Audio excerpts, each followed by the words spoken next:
at that. It's now pasted all of these into the queue right here, and they're all generating at the same time. That didn't even take a minute, and we've got hundreds of graphics for national parks, and they all look different. In this video, I'm going to teach you how to generate AI prompts as well as AI graphics all in bulk. This has never been possible before, and when I learned about it, my mind was absolutely blown, so I can't wait to share this with you. And the best thing is, this is not limited to just one AI art generator. You can do this with Ideogram, you can do it with Flux, or even DallE-3 if you wanted to.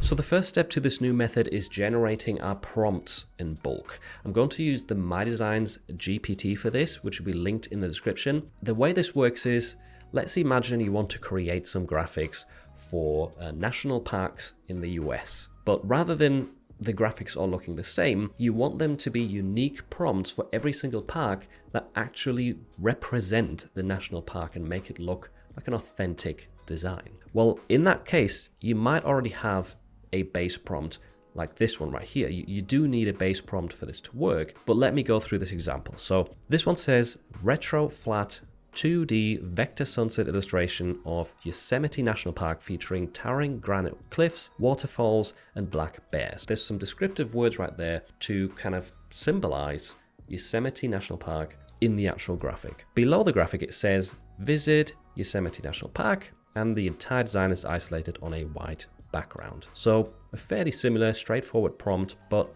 we want this to be adjusted for all of the other national parks that we're going to create as well. What you can do in this case is you can say, scale out this prompt to the 30 most popular national parks in the US. And 30 is just an example right here. You could do more, you could do less, whatever you want. Then you hit enter, and what this GPT is going to do is it will scan this prompt. It will keep the same style, it will retain the styling all the same, but it will swap out the important variable words or parts of this prompt that need to be changed in order for the prompt to suit a different national park. And this is kind of like scalable designs on steroids. You can do this for an endless amount of niches and topics. This is not the only way to use this GPT either, but just look at what it's doing right now. So it's put out some new prompts right here. This one says, again, retro flat 2D vector sunset illustration of Yellowstone National Park featuring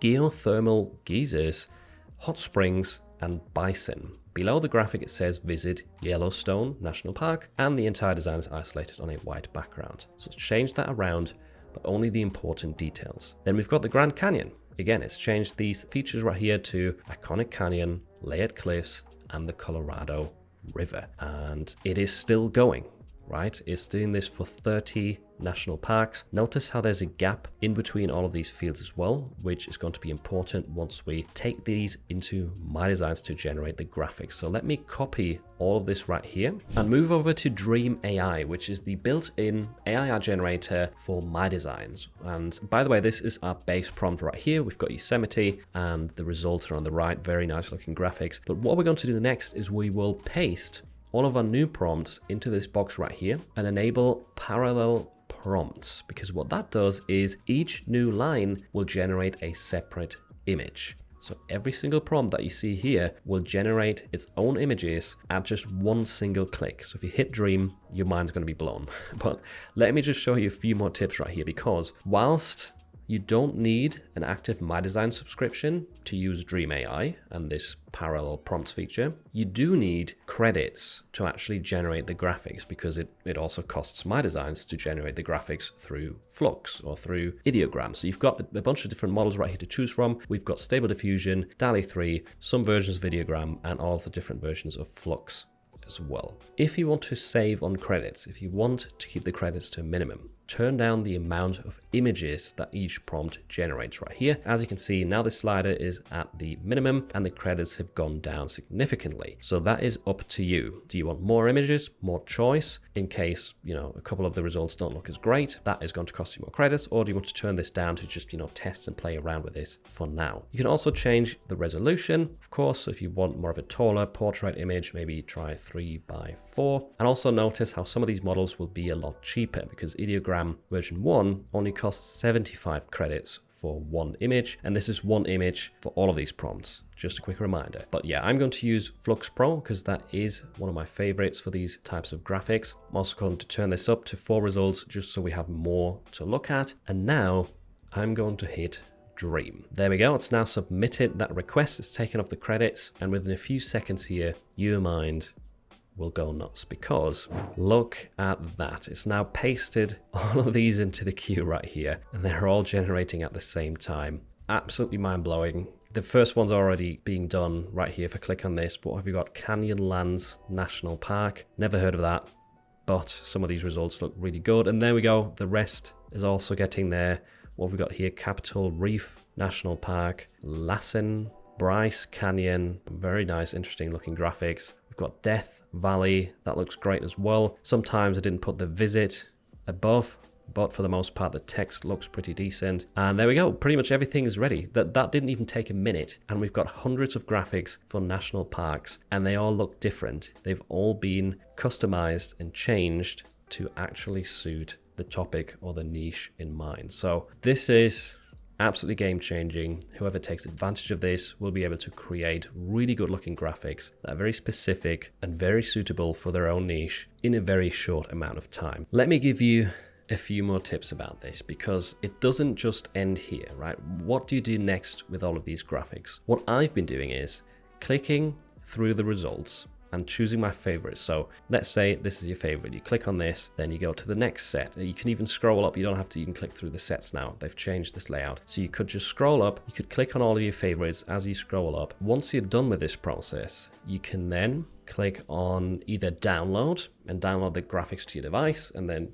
upscale them, remove the background, do that all externally with whichever tool you want. You don't have to go through MyDesigns, but I want to show you a few extra tips in here to, again, do all of this in bulk because we could now also click save 10 images to listings. I'm going to say, don't upscale for now. You can choose a collection right here if you want it to be saved to a specific folder. I've set one up that says national parks. The rest can stay the same and then just save to listings. I've just quickly selected 10 images at random right here, but obviously if we went through this, we could probably get, at least 30 images, one for each of these national parks. Now, if we head to the listings tab, here we are. This is where the graphics have been stored. We've just generated and chosen, and I can also select all of these right now, go to quick actions, and then say remove background. This, unfortunately, again, it uses credits. I think they actually use the clip drop model, which is one of the best automated background removers out there. So if you click on remove background, yes, continue, then it's now going to go through this all in bulk. Again, super easy, super hands-off, and it only takes a few seconds for all of these graphics, and they're all very well isolated, so there shouldn't really be any issues with these kind of graphics. If you have more complex outlines or edges, then yeah, you might struggle. And there we go, that's already done. So if you now double click on this mockup one slot right here, you can see the background has been removed very effectively. What's next? Well, now we need to increase the quality because it's still at about 1,000 pixels for all of these graphics, and we can head back to quick actions and either use the vectorizer right here. This is using vectorizer.ai or the bulk upscaler. Now in this case we've got a lot of gradients, so I'll probably upscale these images. And one thing to bear in mind right here, you want to actually select the second file slot right here because that holds the graphics without a background. That's what we want to upscale. We don't want to upscale the version with a background, right? So in my case, those are saved in mockup 1, and these are being saved to a new empty file slot. So we'll hit upscale right here, wait for this to be done. And if that naming right here of the files is confusing to you, that's just because we usually save mockup files into these slots to sell on Etsy through MyDesigns, but you can go into the templates and you can change these if it's confusing you. So this could just be a no background, low quality, for example, update that. And then here we could say no background, upscaled. Right, update that slot, and this is essentially the original file. Don't need to do this. This is just for anyone who wants to be a bit more organized or not get confused by the naming. Now we have high quality graphics, the background taken off. We're basically ready to either once again download them or sell them on Etsy straight away right here through MyDesigns. You can go to quick actions, download them as a zip file. So just choose the right file slot right there, download them, you might need to tick this first if you want them to be zipped up, or we can carry on with the process right here for selling them on Etsy. So what I would do next is make sure that all of these listings are selected and then go to publish them, because you can do everything including mockups and the listing data during the publishing process. So we're going to choose a public profile. We'll just type in shirt for this example. We've got the Bella Canva 3001 right here for light colors. That's going to work best with our designs. So I'll just load this profile, which brings us to the mockup stage right here. And by default, it uses the original file. Obviously, we don't want that because, you know, it still has the background attached and it's low quality. So just change the print file slot to no background, upscaled. Right, there we go. This is going to refresh the mockups. Speaking of which, if you wanted to add or delete mockups, you've got the choice right here to, for example, deselect Heather Peach. If you don't want that in there, you can add more mockups with this button, choose one from the list. So if I also wanted a male model, for example, I can click on this right here and then enable a white shirt mockup for the male model. And these colors swatches, by the way, are the colors that we're choosing to sell as shirts on our Etsy listing. So if you also want to sell natural or you want to sell heather mint, you know, you have to enable the colors down there. And there we go. So the mockups have been generated. You can change the order of these as well. So if you wanted the blue one right here to be at the start as the primary mockup, you do have the option by changing the order. So lots more customization possible with the mockups right here. And this is all being synced, by the way, to all of the other listings, all of the other designs as well. You don't have to do it for each and every design individually like you would do with Printify, for example. Now let's go to populate the data, which is the next step. Here we can use Vision AI, for example, which will scan all of our designs and then generate the listing data optimized for Etsy. So we'll click this right here, run Vision AI. So here we go, about 10-15 seconds later, it's already generated the listings for all of these designs. We've got some relevant keywords right here for the title, we've got a description, and it's also added the product features for the Bella Canva 3001 to the description. We've got some tags right here at the bottom, and then we can go to choose the prices, where we have again the template loaded with a very high approximate profit, which you can leave this the same, or you can further adjust the pricing over here on the left hand side. So let's say you wanted to drop the price, we can do decrease by dollars, and let's say we make it $4 cheaper, apply to all sizes. There we go. Now these are all set just under $30. It's just an example. You can do this however you want. You can also include a blind lead right here, so we could change this to maybe Heather Peach, and only for the size XS we could say that, you know, the shirt's going to cost $17.99. Apply that to all listings right here, but just to that one size for Heather Peach. And now this is going to look a lot cheaper in the search results, but the majority of the sizes, or pretty much all of the sizes and colors, are still our desired price. So that is going to lead to more click-throughs, and it's very easily done right here with these settings in the pricing tab. Then we can preview the publish info, and from this page we're basically nearly done.